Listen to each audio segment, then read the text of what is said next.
So, it seems the summer season is almost over, and my virus is getting close to its inevitable disintegration. No thanks to that sniveling, meddling, second-rate Mustang Prince, Joshua Orro.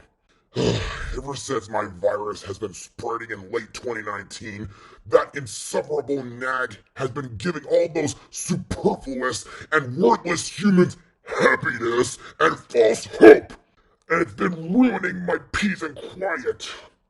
But soon, my plan to ruin his reputation will be complete, and there'll be nothing he can do about it.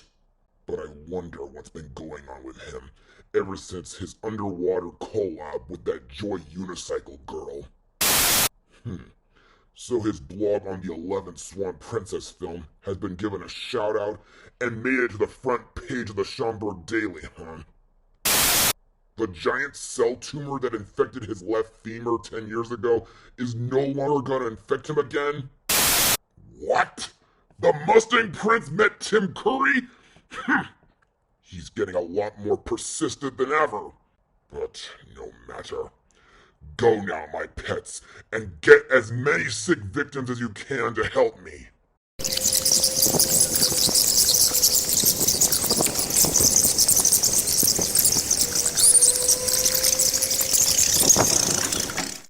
Just you wait, Joshua. When I'm done with you, no one will ever look up to you ever again.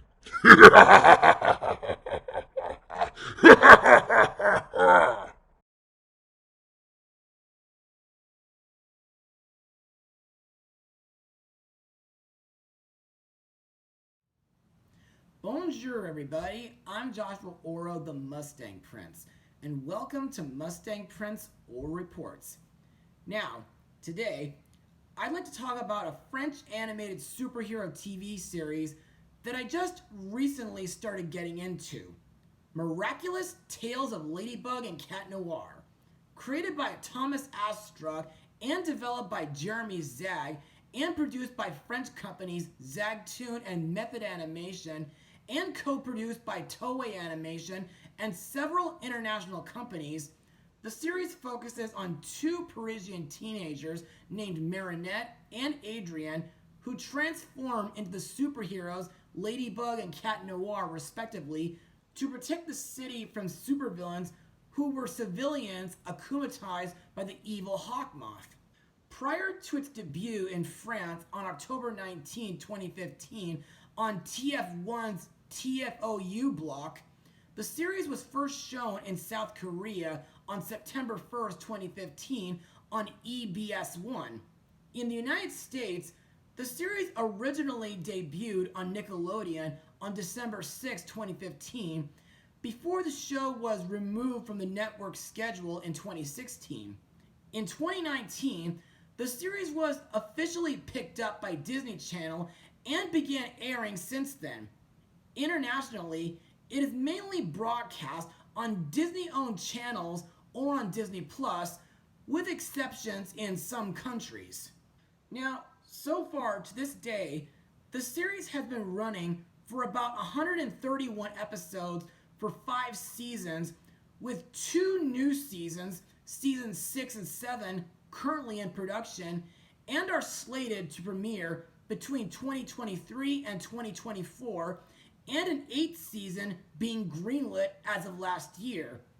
Now, in my eyes, while watching the show on both Netflix and on Disney Plus, courtesy of my sister Sabrina's suggestion, I think this series is really great and lots of fun to watch, with great voice acting, sweet friendship, amazing action sequences, and a theme song that'll never leave my head.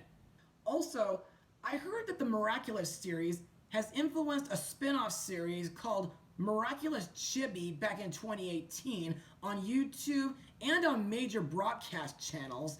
There was a stage musical which premiered last year at the Dôme de Paris, including a few TV specials, various comic books, novels, and video games. And just recently, we received an animated film adaptation on Netflix, which of course is the film that I'll be blogging today. Released to Netflix on July 28th, 2023, this is Miraculous, Ladybug and Cat Noir, the movie. And now, let's get started. The film follows shy Parisian teenager Marinette as she starts the year in a new high school. On her way home, Marinette saves a mystical old man who gives her the miraculous gem, transforming her into the superhero Ladybug, bestowed with the powers of creation. At school, Marinette has fallen for Adrien, the sheltered son of millionaire fashion designer Gabriel Agreste. Meanwhile, Adrien has been transformed by another miraculous gem into the superhero Cat Noir and begins to fall for Ladybug, his opposite. Unaware of each other's true identity, the duo team up to battle the supervillain Hawk Moth, who is in reality none other than Adrien's father, seeking control of the miraculous gems to bring his wife back to life. With Hawk Moth sowing chaos and destruction across Paris, Ladybug and Cat Noir's talents are put to the test in fierce battles with his minions. So, what do I think? Well, to me, this movie really surprised me. It has beautiful animation, a relatable story, a good romance plot, and amazing musical numbers. But I'm getting ahead of myself. Let's just move on to Mustang notes. The film was first announced by Jeremy Zag during the Miraculous panel at the Comic-Con Istanbul on September 29, 2018. The film was originally set to be released in 2021. On December 5th, 2018, Zag confirmed that its plot will be a mix between an origin story and the television series storyline.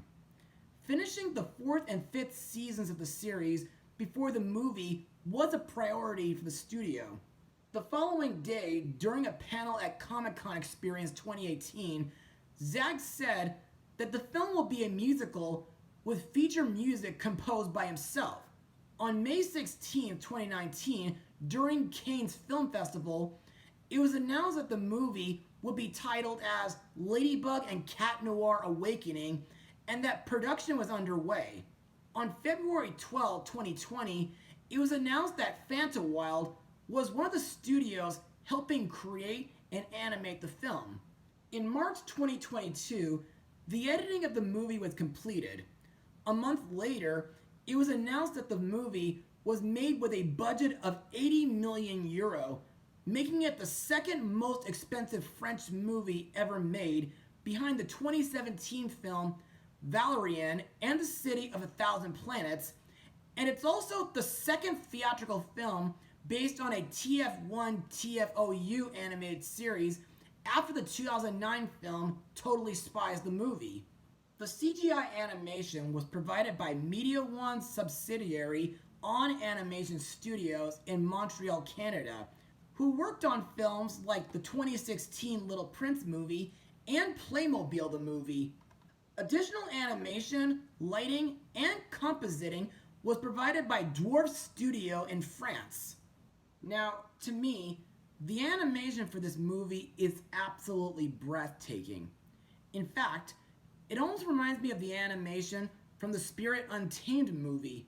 Also, I think the way the city of Paris looks in this movie is really astounding. However, unlike in the TV series, the streets are crowded with vehicles and a lot more pedestrians. And the two main characters' miraculous suits are less durable than their TV series counterparts. Also, what I like about this movie are the action and fight scenes where Ladybug and Cat Noir fight several akumatized villains like Gargoyle, Magician, Mime, and Badoom. And in my opinion, those scenes are really badass and hardcore. Also, I think the romance plot is good too, though like some superhero films, it can get pretty complicated due to the two main characters being hesitant about revealing their true feelings for one another. And they don't realize that their civilian and their superhero identities are one and the same until they're revealed later in the movie. Also, I think most parts of the film's script is much more mature than in the show. For instance, it has multiple references to death. Plus, some folks have pointed out that it is kind of a mix between Sam Raimi's Spider-Man and Disney's Frozen. Why? Well, the references to Frozen being that both movies involve families of high class or royalty, and both families were close until a tragic accident that led them to be separated. Also, both films have a character whose heart was gripped by negative feelings, such as grief and fear. But unlike Elsa, Gabriel's heart was much more twisted by revenge, and then by combining it with his powers, he unleashed terror and he knew the price to pay. As for Spider-Man, well, both films have a main character who are social outcasts and are chosen to be heroes. They are friends with someone from the higher social class, and they become the enemies of people they admire or look up to. Also, aside from the action and the story plots, the thing that really surprised me is that this movie is a musical, and I don't think I've ever seen that done before in an animated superhero film, despite the fact that I have seen Superman and Captain America as a stage musical some time ago. Anyway, the musical aspect for this movie was developed by Australian filmmaker Michael Gracey, who directed the 2017 movie The Greatest Showman, and he also joined the film as executive producer. Also, some of the songs that stick out to me the most are If I Believed in Me, where Marinette longs for confidence and desires to share her fashion design talents, You Are Ladybug, sung by Tiki, while trying to convince Marinette that she is the superhero named Ladybug, and I like that the song's melody incorporates elements of the show's main theme song, the villain song Chaos Will Reign Today, sung by Hawk Moth, who's heartbroken and upset by the state of his deceased wife and chooses to wreak havoc among all of Paris to resurrect her, while Nuru, the Kwame of the Butterfly Miraculous, tries and fails to convince him otherwise. And of course, the Miraculous theme remix, which serves as a montage where Ladybug and Cat Noir fight evil in Paris, while Marinette's civilian life gets better. And that's basically all I got for Mustang notes. So let's move on to the characters and the voice actors who brought them to life. Oh, and just to give you a heads up, almost all the actors from the TV show reprised their roles here. Our main character, Marinette, aka Ladybug, is voiced by Christina V, who was the recent voice of Sailor Mars in the Sailor Moon series, and she voiced in Haluva Boss. In the beginning of the movie, much like in the TV series, Marinette starts out as a clumsy, sweet, and shy girl who doesn't have that many friends, which to me makes her pretty relatable and sympathetic. Also, I like that Marinette aspires to be a fashion designer when she grows up, and she imagines her clothes being worn by tons of people. Plus, she's shown to deeply love her family, but is easily embarrassed by her father and is insecure about her public image. Also to note, Marinette is knowledgeable about cooking, answering her father's question about soup easily, even after her traumatic experience with her first akumatized villain, and she can find her way around tough situations. However, as Ladybug, most of Marinette's personality is pretty much the same, but she's also braver, courageous, and quick-witted. And I find it pretty cool that she uses her yo-yo to fly, grapple, and throw herself. Next is her partner and love interest, Adrian, aka Cat Noir, voiced by Bryce Papenbrook. Due to his mother's death, Adrian is emotionally distant from others, likely out of fear of intimacy. But due to him having more of a life outside of the mansion, he is a bit more confident, outspoken, and willing to ask for advice, such as how to approach a girl. Over time, Adrian begins to open up towards others, especially Marinette, about his mom.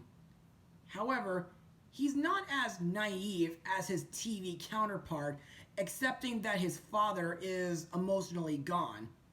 Also, as Cat Noir, Adrian is more goofy and more cocky than his show counterpart, calling Ladybug his sidekick, as well as for celebrating too soon when it came to their first battle together.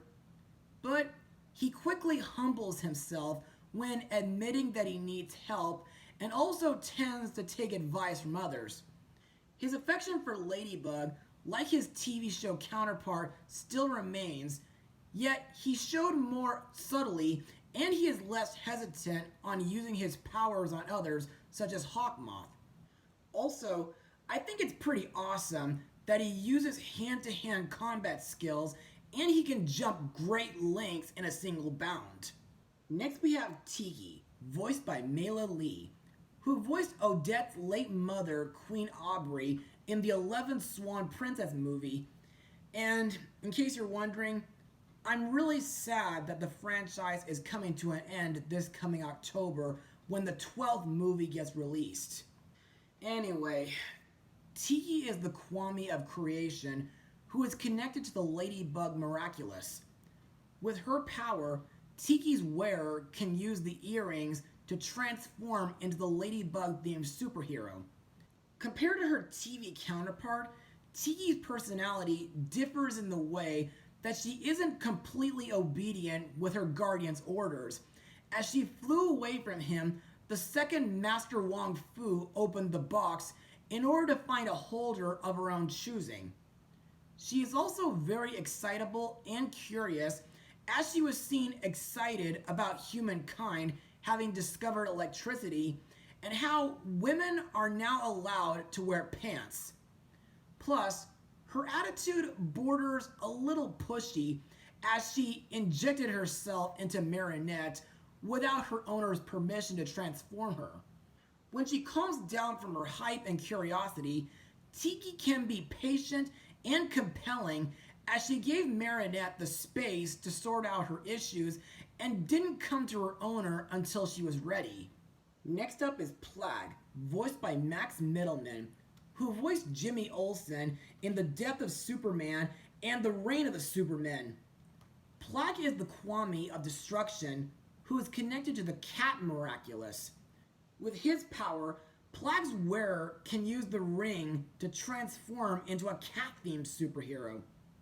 Like Tiki, Plague seems to possess a slightly different personality than the one from the original series. Despite still not taking his responsibilities as serious as he should, being lazy and having a cheese addiction, Plague possesses a much gruffer attitude, causing his nature as the Kwame of destruction to be even more evident. This can also be seen in his interactions with Adrian, as he treats him more like a kid and not being afraid of burping and or farting in front of others. Despite that, he is not completely indifferent to his holder's needs, as he had warned Adrian about falling in love with other heroes like Ladybug, feeling bad for him when he was rejected by her, and he gave him his space to deal with rejection, only taking him out of it when Paris was in critical peril. As for the other characters, we have Marinette's BFF, Alia, voiced by Carrie Keranen, who voiced Sheena in Pokemon Arceus and the Jewel of Life. Alia is the only administrator of the Lady Blog and the head of the school blog. You know, I really like her. She's energetic, passionate, funny, confident, adventurous, yet down to earth. Plus, her foresight has come in handy many times, such as posting her video of Ladybug on her blog first before showing it to Marinette on her cell phone, mindful that something might go wrong knowing how clumsy her friend is. When it comes to anything involving Ladybug and Cat Noir, she easily becomes very excited and has a single goal of updating her blog very quickly. Next is Adrian's best friend, Nino, voiced by Zeno Robinson, who voiced Go in the Pokemon Journey series. Nino is a skater boy, a DJ, and the head of the school radio. I find Nino to be a fun-loving, enthusiastic, friendly, and compassionate guy, and he's described as a caring friend with a strong sense of right and wrong. When he notices that someone like Adrian is upset, he does what he can to comfort or cheer them up. Also, at some point in the movie, Nino was akumatized by Hawk Moth into the Bubbler, a bubble-wielding supervillain. Next we come to the school bully and the mayor's daughter, Chloe, and her sidekick, Sabrina, voiced by Selah Victor and Cassandra Lee Morris. You know, in my opinion, I really despise Chloe due to her being a bossy, egotistical, and superficial brat. She has a great deal of vanity as seen when she has great care for her hair, her weight, and her clothes. She also does everything in her power to crush and loves making her rivals' lives miserable. Plus, she thinks highly of herself and lowly of others, believing that she deserves everything and takes pride in her luxurious lifestyle. As for Sabrina, well, she always tries to impress Chloe and get on her good side by helping her to the point of service. Despite being constantly bossed around and bullied by Chloe, Sabrina can be surprisingly unpleasant and be conniving herself, and she does have her limits when it comes to what she is willing to do for herself. Another character to talk about is Master Wong Fu, the great guardian of the Miraculouses, voiced by Paul St. Peter, aka Organization 13's Xemnas from the Kingdom Hearts game series. I find this guy to be a mysterious, wise, gentle, and respectful man who is dedicated to keeping the Miraculouses out of the wrong hands to maintain balance. He also recognizes good heroes as kind, helpful individuals who put others before themselves. During the movie, Wong Fu serves as the narrator who explains the origins of the Miraculous, and like in the show, Marinette saved Master Fu from oncoming traffic. But unlike in the show, where he did it on purpose, in the movie, Fu wandered into traffic by accident while chasing the Ladybug and Cat Miraculouses. Finally, we come to Adrian's dad and the movie's main villain, Gabriel, aka Hawk Moth, voiced by Keith Silverstein. Gabriel wants Ladybug and Cat Noir's Miraculouses to restore his wife and his family. To achieve his goal, Gabriel used the Butterfly Miraculous' power, which allowed him to create and control Akumas and transform normal people with negative emotions into corrupted supervillains. To me, like in the show, Gabriel is a cold, broken man capable of great cruelty in times of desperation. He is also wrathful, practically losing his mind over Ladybug and Cat Noir, repeatedly thwarting his attempts at getting their Miraculouses, and perfectly willing to put civilians in harm's way to achieve his goal. This eventually culminates in him akumatizing himself to defeat Ladybug and Cat Noir and putting the entire city of Paris at risk as a result. Later, nearing the end of the movie, he surrenders the Butterfly Miraculous after finding out that his son is Cat Noir, which results in Gabriel becoming mortified and breaking down in tears over how his actions have endangered his son, and he turns himself in to repent for his crimes. And now on to my final words. Overall, Miraculous, Ladybug and Cat Noir, the movie, is absolutely fantastic. It stays true to the TV series while giving it an excellent reboot. The story, while a little cliched, is very serious, mature, and thought provoking at times, and I think the romance plot fits very well with the city of Paris. Plus, I think the animation is breathtaking, the action and fight scenes are badass, and the songs are absolutely amazing to listen to. Also, I think the two main characters, Marinette and Adrian, are very relatable, and I think they make a great team and a cute couple together. The Kwamis, Tiki and Plague, are cute and funny at times, and the villain Hawk Moth, while a bit sympathetic due to him suffering from the loss of his wife, is a very threatening character. So, I guess you could add this movie to a list of best films based on a cartoon. And if you haven't seen it yet, just tune into Netflix to check it out. And I really hope it gets a Blu-ray release soon. As for my rating, oh what the hey, I'll give it a full 100%. Now, I suppose you may be asking, will I blog any of the past Miraculous TV specials or the upcoming movie sequels? Well, maybe, but it all depends if I ever get a Patreon request to do so. Anyway, that's all for now. Be sure to join me next time as we go back to the 1970s and reunite with the crazy minions. Mustang Power.